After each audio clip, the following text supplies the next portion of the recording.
Ware godsdiens is om die woord te ontvang, maar dit ook te gaan doen. En hierdie prediking is nie gemik op een groep of op 'n ander groep of op ongelowiges nie. Hierdie prediking is gerig op elkeen wat homself kind van God noem en wil noem.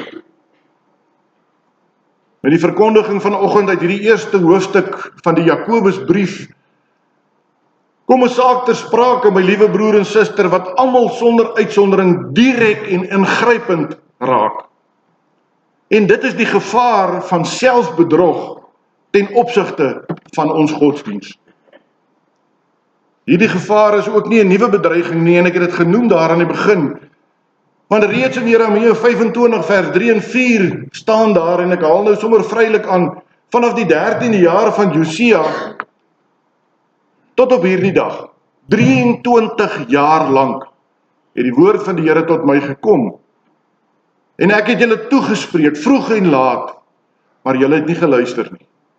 Ook het die Here al sy knegte, die profete, na julle gestuur, vroeg en laat, maar julle het nie geluister nie.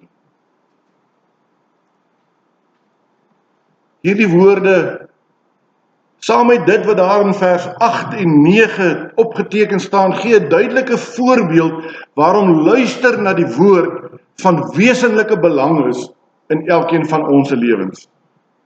In gewone Afrikaans kan ons mekaar sê, dit dui vir ons hoekom erediens bywoning belangrik is. Verseker het die volk Jeremia se stem gehoor, toe hy God se waarskuwings aan hulle gebring het in sy verkondiging. Maar die probleem is, dit het hulle nie laat voortgaan en gemotiveer tot dade nie.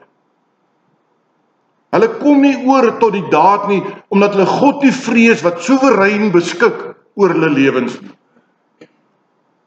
En geliefde broer en suster, nou moet u en ek onsself vanoggend afvra, het ek al oorgekom tot dade? Of is ek ook maar net 'n hoorder? Luister ek maar net Sondag na die preek, maar as ek daar by die deur uitstap, dan vergeet ons daarvan vir die res van die week, totdat ons volgende week weer in die kerk kom. Die direkte gevolge daarvan dat hulle nie oorgegaan het tot dade nie, was 'n ontwrigting in die samelewing. Dit was die pyn van 'n oorlog. Dit was die ballingskap wat gevolg het op die volk van God wat in ballingskap weggevoer het. En dan kom die vraag onomwonde by 'n mens op, maar waarom? Waarom het hulle nie geluister nie? Die woorde van God se profete het geen gesag gedra by hulle nie, want hulle het geen geloof gehad in God se soewereiniteit nie. As mense hulle sou vra, sou hulle sê dat hulle in God glo. In werklikheid het hulle nie geglo dat God enigstens naby was, of dat hy oor die vermoë beskik om te doen wat hy sê nie. Met ander woorde, ek kan vanoggend vir mekaar sê, hulle het 'n gebrek aan lewende geloof gehad. En nou lei ons dikwels aan dieselfde probleem.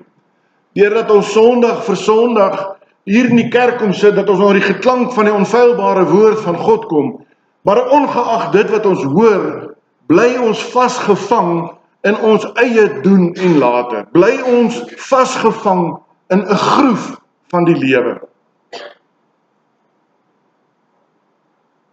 Niks gebeur in ons lewens nie. Niks verander van Sondag tot Sondag in ons lewens nie. In werklikheid kom daar eintlik niks van die prediking nie. Ons is wel baie godsdienstig, maar ons lewe nie meer in diens van God nie. Reg oor die spektrum kan u maar met enige dominee praat. Daar word al meer en meer gesukkel om manne te kry wat bereid is om te staan in die ampt van die diaken of die ouderling. As ons gaan kyk na die statistiek van die AP Akademie, wat natuurlik baie na aan my hart lê, dan sien ons dat daar al hoe minder en minder studente bereid is om teologie te gaan studeer om die woord van die Here te verkondig. En die sleg van al hierdie goed is, dit raak ons saligheid, my liewe broer en suster.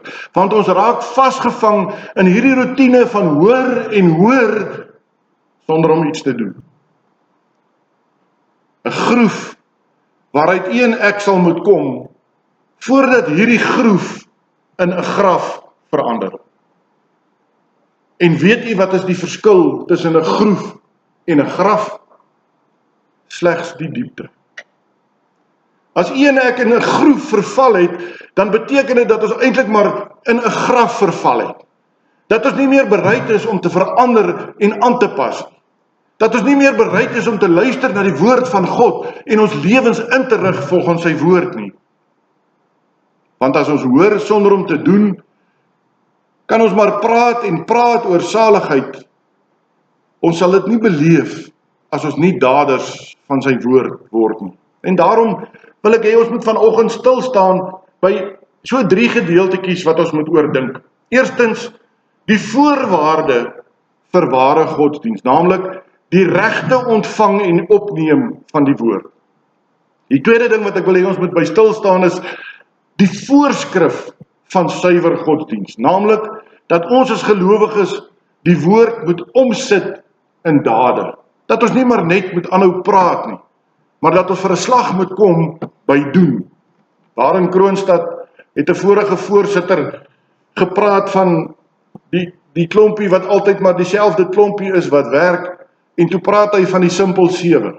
Dis maar altyd die simpel 7 wat kos maak. Dis maar altyd die simpel 7 wat dit doen. Dis maar altyd die simpel 7 wat dat doen. Het ons nog nie oorgegaan na dade nie? Het ons nog nie die brandende behoefte ontwikkel om vir God en sy kerk te werk nie? Nie vir die dominee of die kerkraad nie, maar vir God.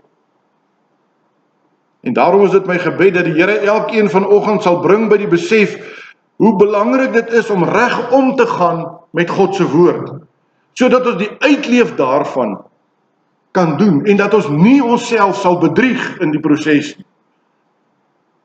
Die 3 woorde wat die hoofsaak mooi raakvat is gretigheid, sagmoedigheid en reinheid. En die gedagte van gretigheid in die aanhoor van die woord kom vanuit hierdie 3voudige opdrag wat u en ek sommer vroeg hier lees. Daar staan elke mens moet gou wees om te hoor, stadig om te praat, stadig om toornig te word, met ander woorde, om kwaad te word. Hierdie 3 opdragte moet ons lees binne die raamwerk van die prediking, want die hele gedeelte vanaf vers 19 tot en met vers 27 het die prediking en die gelowiges se reaksie daarop as hoofsaak. As u en ek vandag die woordverkondiging hoor, hoe reageer ek en jy daarop? Wat gaan ons doen daarmee? Ten opsigte van die verkondiging moet daar dus by ons 'n ywer wees. Daar moet 'n tipe angstigheid of 'n opgewondenheid of 'n gejaagdheid wees om by die verkondiging van die woord uit te kom.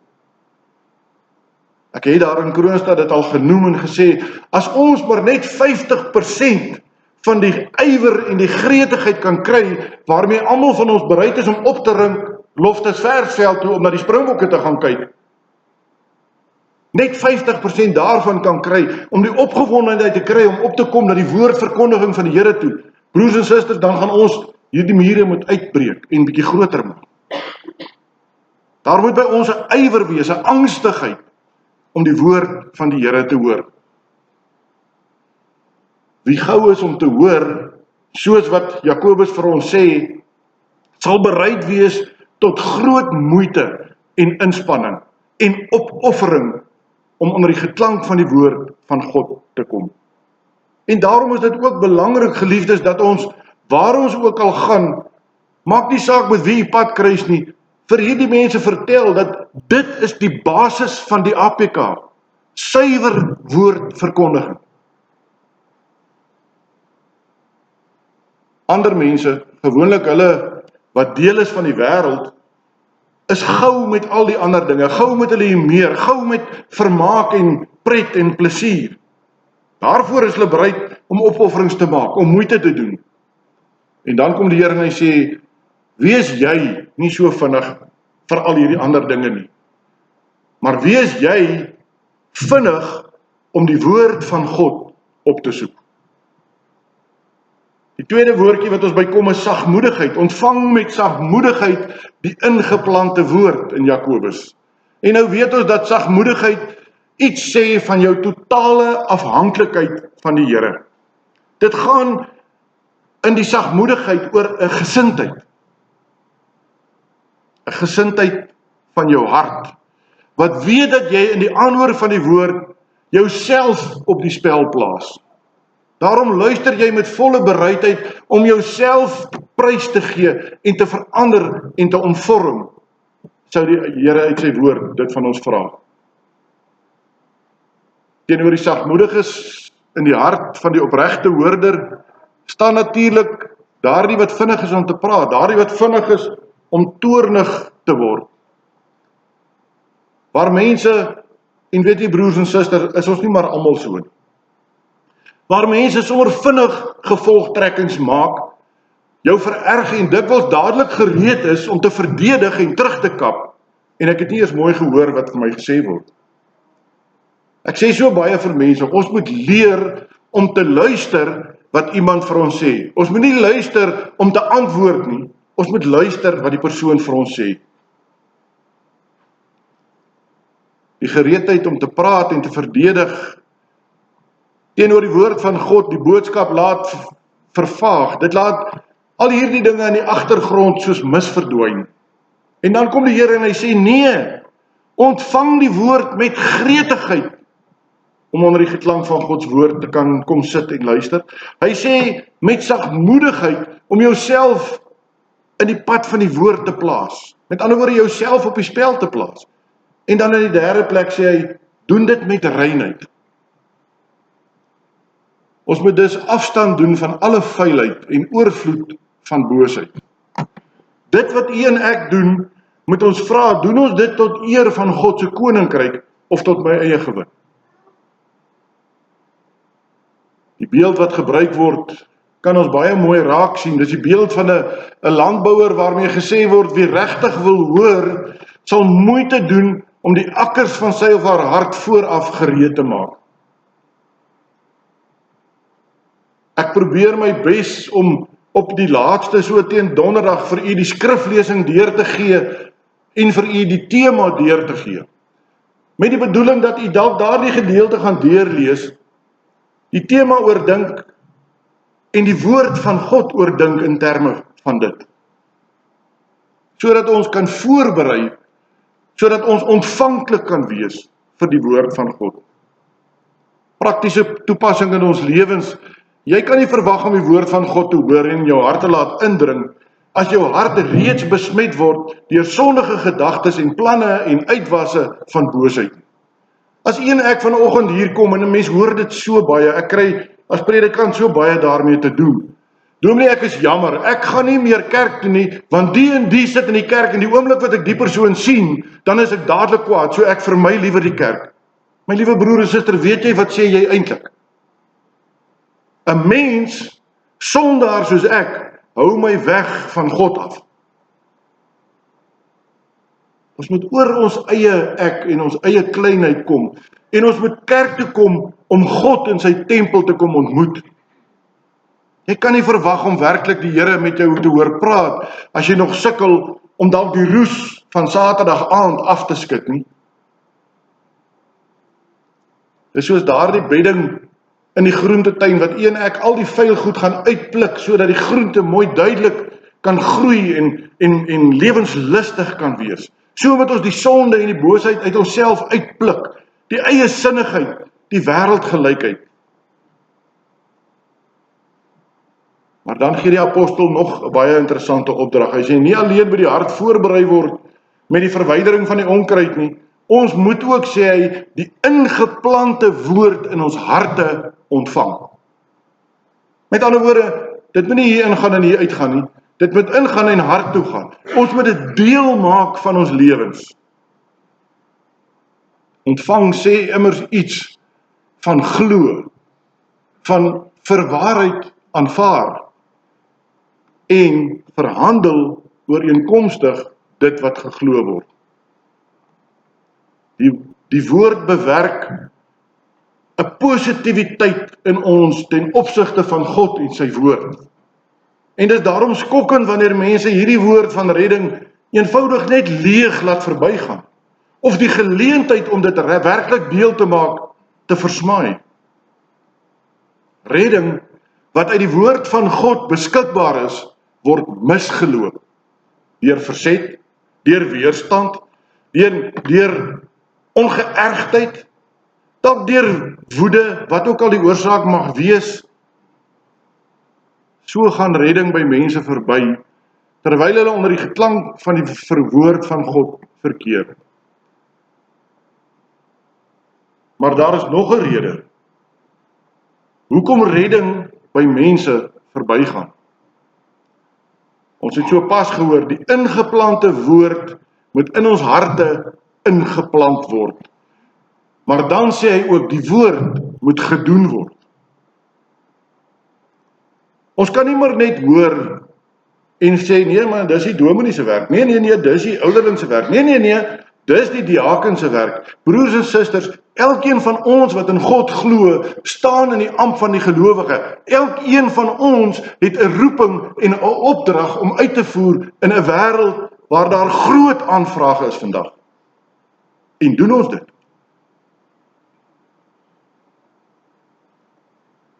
Hierdie opdrag is nie maar net sommer 'n wenk of 'n voorstel nie. Nee, opnuut weer hoor ons hier die waarskuwing teen selfbedrog.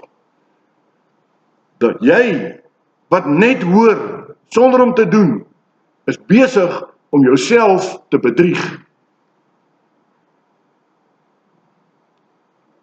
Die probleem, dat die preek wat ons Sondag hoor, geen gestalte kry in ons lewens Maandag of die res van die week nie, is nie denkbeeldig nie. Dis die pynlike werklikheid van die tyd waarin ons leef, vir almal van ons. Ons hoor en ons hoor, verskoning, maar van doen, dit wat ons hoor, is daar maar bitter min. En dan het ons die verwaandheid om vir mekaar te sê, maar kom ons in die kerk man, ek is mos nie onder tug nie. Ons is eintlik goeie lidmate, daarom is redding en saligheid eintlik vir ons vanselfsprekend. Maar die Here sê, jy's besig om jouself te bedrieg, jy's besig met selfbedrog. Want wie nie daders van die woord word nie, gaan onder die verkondiging van die woord van God verlore. Die Here sê nie verniet vir ons in sy woord, Satan loop rond soos 'n brullende leeu om te verslind wie hy in die hande kan kry nie. As ek en jy hier in die kerk is en ons hoor, maar ons gedagtes is by dit of dat of die volgende ding, is ons besig met selfbedrog.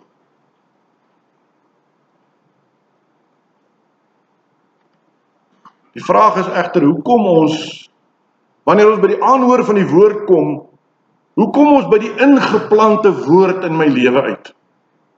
Hoe raak ek 'n dader? En hier is die genadeverkondiging van hierdie verse. Die woord sê nie alleen wat gedoen moet word nie, dit kom nie alleen met opdragte na ons as hoorders nie, die woord bewerk self ook in ons 'n gehoorsaamheid om te gaan doen dit wat God van ons vra. En dan gebruik Jakobus die beeld van 'n spieël. Hy sê wie hoor sonder om te doen is soos iemand wat daar in die spieël na homself kyk en die oomblik wat hy omdraai en wegstap, dan het dit geen indruk op hom gemaak nie. Hy draai om en hy vergeet dadelik wat hy gesien het. Dit het geen invloed op sy lewe of op sy optrede nie. Maar daders van die woord is iemand wat in daardie spieël sien, wat is my pluspunt, wat is my tekortkoming, wat vra die Here van my en gaan doen. Want die Here sê ook in sy woord, gaan, ek sal die woorde op jou mond lê.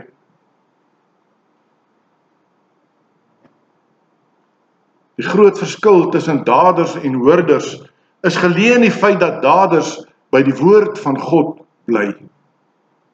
Geliefdes, wanneer ek en jy begin afdwaal, en wanneer my eie belang en my eie agenda belangriker word as die woord van God, dis dan wat ons tekortskiet in die dadersopdrag van die woord.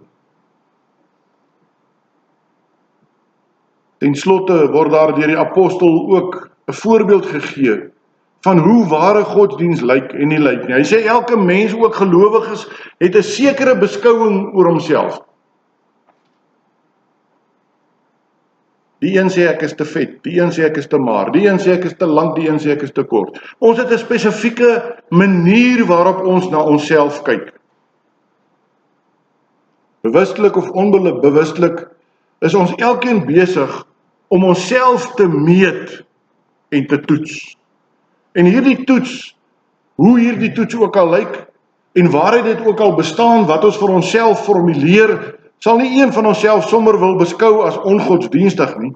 Ons sal ons nou nie vir iemand sê, nee man, ek hoor wat die dominee sê, maar weet jy, ek weet daarom nie of ek saamstem nie. As die dominee sy sout werd is en preek volgens die woord van God, broers, dan is dit mos nie onderhandelbaar.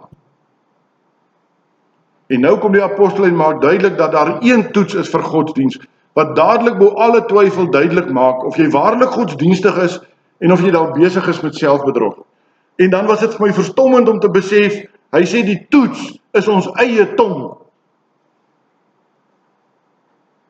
Een van die kleinste organe in ons liggaam met die grootste effek. Ons kan vir mekaar vra, hou ek my tong in toom of nie?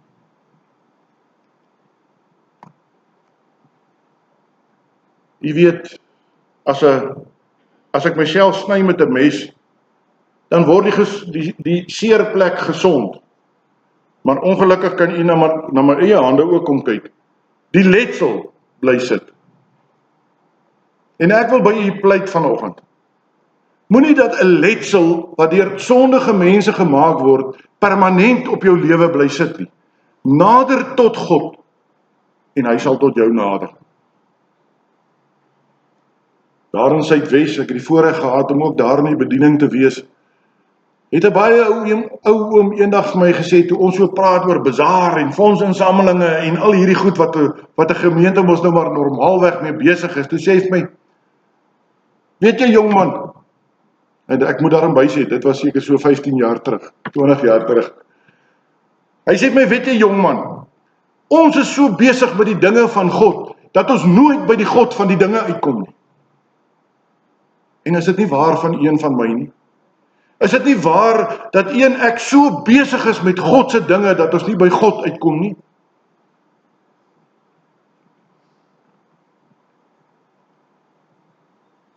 Ware diens is om jouself vlekkeloos van die wêreld te bewaar. Die Here, in die teologie het ons die term waar die Here vir ons gesê het, wees heilig, want ek is heilig. Heilig beteken, wees anders as die res van die wêreld daar buite. Staan uit, wys in wie jy glo, en moenie bang wees nie.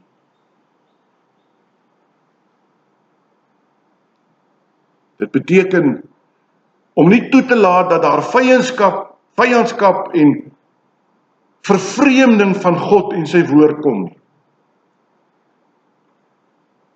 Ons moet op ons hoede wees teen die soort lewe wat ten diepste niks anders is as godsdienstige selfbedrog. En nou word ons elkeen voor die Here gelaat met 'n keuse. Ek moet vanoggend 'n besluit neem om in valsheid, gerigtheid en selfbedrog voor te lewe, daar te bly waar die groef van jou lewensroutine stelselmatig besig is om te verdiep, totdat dit die diepte van 'n graf is, omdat jy hoor sonder om te doen, of om die saligheid wat God gee aan sy gunsgenote deur sy woord, werklik te beleef, om dit te ervaar, omdat jy die woord werklik reg ontvang en reg in jou lewe gaan uitleef. Dis my gebed, dat die Here werklik elkeen van ons vanoggend sal laat gaan dink oor wat Jakobus vir ons sê, en dat ons sal gaan leef tot eer van God en sy koninkryk. Amen. Kom ons bid saam. Driemaal heilige God en Hemelvader, wat 'n wonderlike voorreg om onder die geklank van U onfeilbare woord te kom, en dat ons kan weet, Here, dat dit nie die dominee se denke en se doen en late is nie, maar dat U in die woord so duidelik met elkeen van ons kom praat. En dankie vir U genade en U liefde, en ag Here, dankie dat U sommer net ons God kan wees. Dankie dat ons kinders van U kan wees, dat ons ten spyte van ons tekortkominge en ons geskille, Here, dat ons altyd Jesus Christus voor oë kan hou. Dat hy die doelwit, die middelpunt, die rigtinggewer is, ook waar ons hierdie week die eerstejaarskamp gaan hê en gaan praat oor wegwysers, rigtingwysers in die lewe. Here, gee dat dit ook sal inslag vind in elkeen van ons harte, en dat ons dit werklik ook daar by die universiteit en op die kampus sal gaan uitleef, dat mense sal sien, hierdie is waarlik kind van Jesus Christus. Dankie vir U gemeente hier in Potchefstroom. Dankie vir liefde en genade wat U ook aan elkeen hier bewys, en dat U ook hulle in die palm van U hand vashou en hulle behoed en bewaar. Here, en waar daar onstuimigheid is op die oomblik en waar daar dalk gevoelens is, bid ek vanoggend dat U deur U groot genade en die werking van die Heilige Gees ook daardie woelinge sal kom stil maak, soos die storms op die see. Here, want U kan net 'n woord spreek en alles gebeur. Dankie dat elkeen van ons vanoggend kan sê, ek is kind van die lewende God. Wees saam met ons in hierdie week, gee dat dit wat ons sal doen, sal wees tot opbou van U koninkryk hier op aarde. Ons bid dit in diepe afhanklikheid, in die naam van Jesus Christus ons Here. Amen.